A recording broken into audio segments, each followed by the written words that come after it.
Carvelo2Go, c'est un réseau de partage de vélos électriques présent dans plusieurs villes de Suisse et lancé par l'Académie de la mobilité du TCS et le fonds de soutien Engagement Micro. La section fribourgeoise du TCS a décidé de sponsoriser deux vélos cargo électriques, l'un à Fribourg, l'autre à Bulle. Je suis devenu un fan et je les loue souvent. Pour les courses, pour un transport de marchandises, pour une balade en famille, c'est un super moyen de transport qui fonctionne très efficacement et quasi sans effort. En ville de Fribourg, on compte aujourd'hui 6 vélos cargo alloués dans différents commerces de la ville. À Bulle, ils sont au nombre de 3. La ville de Fribourg a aussi décidé de soutenir le projet. Aujourd'hui, nous avons emprunté un vélo pour aller interviewer le conseiller communal Pierre-Olivier Nops, en charge de la mobilité. Pourquoi la ville a-t-elle décidé de soutenir cette initiative ? Je dirais que ça coulait de source pour la ville de Fribourg et puis ça coulait de source tant pour le service de la mobilité que pour le directeur de la mobilité que j'étais. Ce vélo cargo, c'est une véritable alternative à la voiture individuelle pour faire des petits déplacements en ville.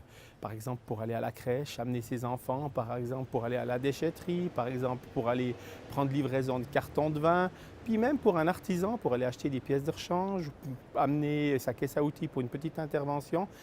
Véritable alternative à la voiture. Pourquoi ? Tout simplement parce que ce vélo, lui, il peut prendre les voies de bus, il peut prendre les pistes cyclables, puis il n'est pas bloqué dans les bouchons.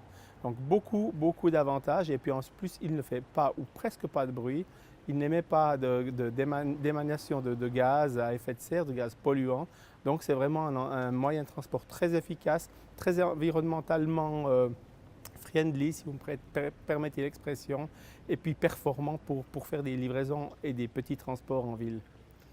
Alors tout simplement, quand Carvelo2Go nous a contactés, c'était l'année dernière, en automne, pour un premier entretien, j'ai immédiatement dit à mon service qu'il fallait les recevoir le plus vite possible. Donc en janvier, ils étaient là. Nous sommes tout de suite mis d'accord pour l'implantation de Carvelo. Et puis ma première question, c'était le plus vite et quand, parce que finalement, l'investissement est très modeste et puis le rapport coût-efficacité est très grand. J'ai essayé ce vélo, je suis allé à la déchetterie, j'y ai transporté une caisse de verre, une caisse de PET et puis du vieux métal. J'avais un petit doute avec le vieux métal parce que je pensais que ça allait vibrer ou pas du tout. Ce vélo est très stable, ce qu'on y charge reste bien en place.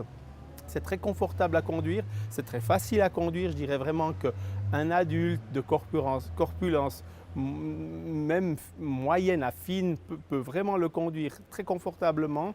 Et puis vraiment l'essayer, c'est l'adopter. En plus, on se fait du bien quand on fait des petites corvées telles qu'aller à la déchetterie. Donc c'est vraiment fantastique.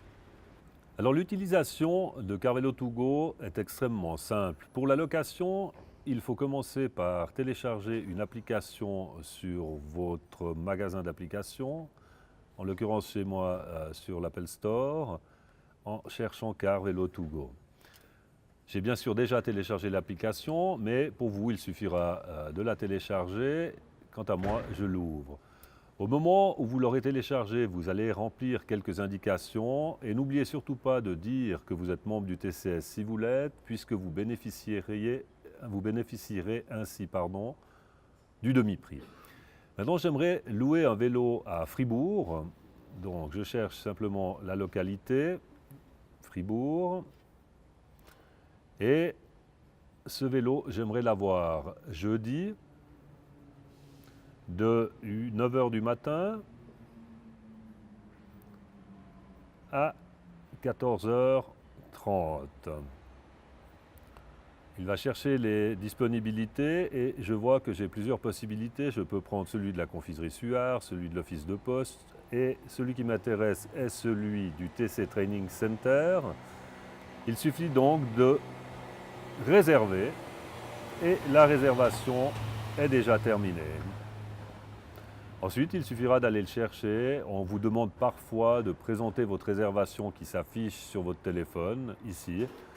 Mais des fois, on ne vous demande même pas de le montrer. Et vous pouvez, découverte que j'ai faite récemment, si tout à coup vous êtes un peu en retard et vous n'arrivez pas à le rendre pour l'heure que vous avez choisie, vous pouvez également prolonger la réservation, ce qui est super pratique si vous êtes en train de faire vos courses et vous êtes un tout petit peu en retard. Voilà, la première chose, j'installe le petit siège, le protège-fesses rouge Si je veux transporter un enfant, il y a de la place pour 2 enfants. L'ensemble du bac supporte 100 kg, donc pour le matériel ou les personnes. Et là, il y a des ceintures de sécurité pour les enfants, les 2 places, que l'on peut très bien régler à la taille adéquate. Alors la deuxième opération consiste à mettre la batterie. C'est un élément important, évidemment, c'est ce qui permettra de rouler très confortablement avec ce vélo. Bon, après, il faut évidemment utiliser la clé pour ouvrir le cadenas parce que ces vélos sont assez bien protégés puisqu'ils ont une valeur relativement importante. Une autre chose très pratique avec ce vélo, c'est qu'on peut régler la hauteur de la selle et du guidon afin d'être parfaitement à l'aise quand on roule. Moi, pour mon confort, je règle le guidon à la hauteur maximum. C'est très vite fait. Voilà, il reste une dernière opération pour bénéficier de l'assistance électrique, c'est allumer le vélo.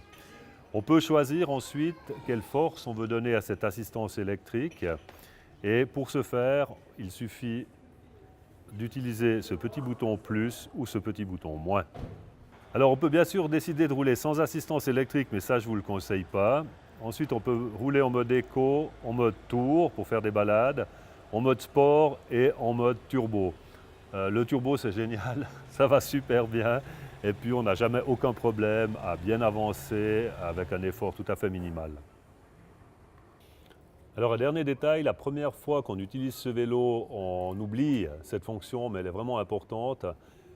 Il suffit en fait de tourner la manette et vous voyez que la pente évolue et il suffit de se mettre effectivement sur la position. Donc dans une pente très raide, on est dans cette position-là, c'est-à-dire que l'aide est très rapide et très forte. Et puis quand on est à plat, il faut vraiment se remettre sur la position basse, sinon on pédale dans le vide, quoi. Et grâce à cette petite roulette, on a vraiment chaque fois le pédalage adéquat avec la vitesse qu'on souhaite et la déclivité.